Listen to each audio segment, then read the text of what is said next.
Hey, good morning. So, in a previous interactive read aloud, we discussed Karen Russell's short story, St. Lucy's Home for Girls Raised by Wolves, and we analyzed her use of word choice and its impact on the theme of the story. Today, we're going to revisit that text. We're going to start right here at the very top where it says Stage 1. So, it says Stage 1, the initial period is one in which everything is new, exciting, and interesting for your students. It is fun for your students to explore their new environment. This is from the Jesuit Handbook of Lycanthropic Culture Shock. So even though we've just read the first paragraph, I noticed the author setting up some important structure. The short story actually goes through 6 stages, and we are only focusing on stage 1. The paragraph seems to be an explanation of that stage. It seems that at the beginning, students will explore and be excited about the newness of their boarding school environment.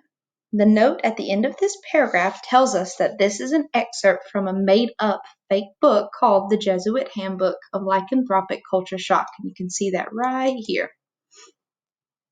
Lycanthropy is the supernatural study of the transformation of a person into a wolf. The words culture shock tell me that individuals who are put into new environments will go through some issues as they transition from a werewolf life into this refined human life. I can infer that the author is telling the story in this order using these stages as chapters to narrate the transformation of the wild girls into refined, well-behaved boarding school students. Let's keep reading to see if we notice any other ways the author uses structure. So we're going to skip paragraph 2 and we're going to jump down here to paragraph 3. It says, Ay caramba. Sister Maria de la Guardia sighed. Que barbaridad. She made the sign of the cross. Sister Maria came to St. Lucy's from a halfway home in Copacabana. In Copacabana, the girls are fat and languid and eat pink slivers of guava right out of your hand. Even at stage 1, their pelts are silky, sun-bleached to near invisibility. Our pack was hirsute and sinewy and mostly brunette. We had terrible posture. We went knuckling along the wooden floor on the callous pads of our fist, bearing row after row of tiny wood-rotted teeth. Sister Josephine sucked in her breath. She removed a yellow wheel of floss from under her robe, looping it into a miniature lasso. The girls at our facility are backwoods, Sister Josephine whispered to Sister Maria de la Guardia with a beatific smile. You must be patient with them.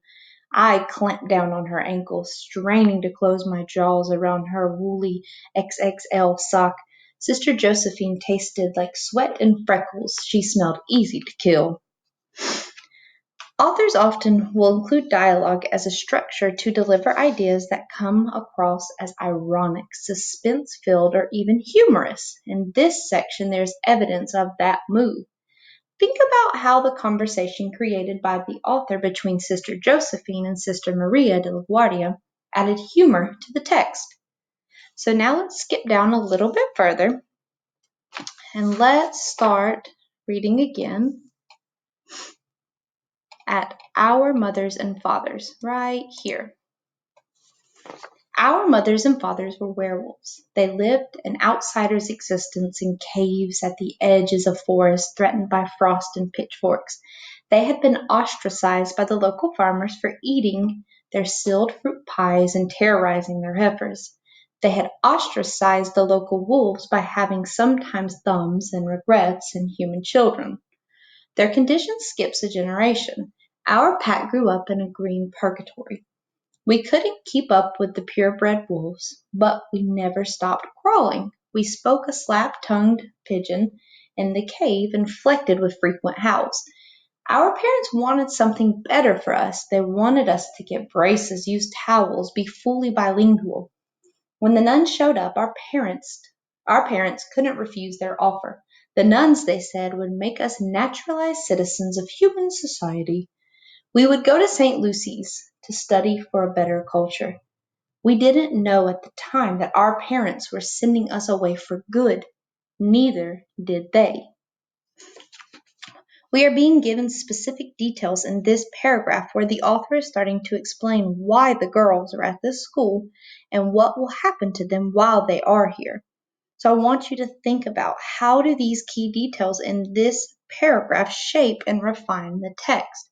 For one, we can definitely start to see a transition. At the very end of this paragraph, when the author says, "We didn't know at the time that our parents were sending us away for good, neither did they," this is really a turning point to where perhaps at the beginning, when it talks about this new fun learning experience, that maybe this is going to transform into something that perhaps the parents and students both didn't know that they were getting involved in. So it kind of adds this kind of tense, dark moment that you'll have to read on to see how it kind of unfolds. So now we're going to skip down a little bit further, and we're going to start reading at paragraph 7, where it says, "This afternoon," right here, or that afternoon. It says, "That first afternoon, the nuns gave us free rein of the grounds. Everything was new, exciting, and interesting. A low granite wall surrounded St. Lucy's, the blue woods humming for miles behind it. There was a stone fountain full of delectable birds. There was a statue of St. Lucy. Her marble skin was colder than our mother's nose. Her pupilless eyes rolled heavenward. Doomed squirrels gamboled around her stony toes. Our diminished pack threw back our heads in a celebratory howl, an exultant and terrible noise, even without a chorus of wolf brothers in the background. There were holes everywhere." So it says, I noticed some repetition in this paragraph that made me think back to paragraph 1. There are two sentences that are structured very similarly, almost the same, really. I think that the line from paragraph 7 gave us free rein of the grounds, everything was new, exciting, and interesting, and the line from paragraph 1, everything is new, exciting, and interesting, explore their new environment. I feel like the author repeated this idea in this later part of the story to remind the reader that stage 1 was in full effect and that the Jesuit handbook mentioned at the beginning actually chronicles the process that these werewolf girls go through in stage 1, which we are currently reading through the narrator and her sister's interactions. So now we're going to read just a little bit more. We're going to skip down to paragraph 8, where it says, "We supplemented." And then once we get through with this, we'll kind of wrap up and talk about exactly what we've found and how the theme is really being laid out for us through word choice. So it says, "We supplemented these holes by digging some of our own. We interred sticks in our itchy new jumpers and the bones of the friendly unfortunate squirrels. Our noses ached beneath an invisible assault. Everything was smudged with a human odor. Baking bread, petrol, the nun's faint woman smell sweating out beneath a dark perfume of tallow and incense. We smelled one another too, with the same astounded fascination. Our own scent had become foreign in this strange place. We had just sprawled out in the sun for an afternoon nap, yawning into the warm dirt, when the nuns reappeared. They conferred in the shadow of the juniper tree, whispering and pointing. Then they started toward us. The older sister had spent the past hour twitching in her sleep, dreaming of fatty and infirm elk. The pack used to dream the same dreams back then, as naturally as we drank the same water and slept on the same red scree. When our older sister saw the nuns approaching, she instinctively bristled. It was an improvised bristle given her new human limitations. She took clumps of her scraggly nut-brown hair and held it straight out from her head. Sister Maria gave her a brave smile. "And what is your name?" she asked. The older sister howled something awful and inarticulate, a distillate of hurt and panic, half-forgotten hunts and eclipse moons. Sister Maria nodded and scribbled on a yellow legal pad. She slapped on a name tag. "Hello, my name is Jeanette, it is." So now we've reached the end of this reading for today. And it said, and I want to say, after reading this section, the end gives the reader more clarification as to what they will be experiencing as they are acclimated to their new environment. In your notebook, write a few sentences explaining how the author develops the theme as parents wanting something more for their children. And be sure to look back to what we've read and use words from the story as your own evidence. Now that we've finished this part of the story,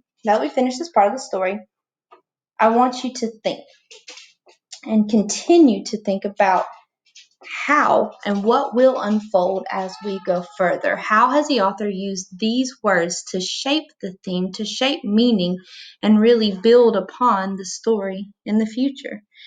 I can infer that perhaps things will unfold in more of a complex way than it just being this fun environment where we're learning new things and we're running around. Perhaps stage 1 introduces this fun and excitement, but perhaps stages 2, 3, 4, 5, and 6 really bring something new and perhaps a little darker to the stage. So be sure, before you log off, make sure that you complete your assignment for today. Email me if you have any questions and let me know, is there anything I can help you with? Join me on Zoom to video chat on Wednesdays and Thursdays. I'm here to help. You know I am, so please reach out if you need it. Have a good morning.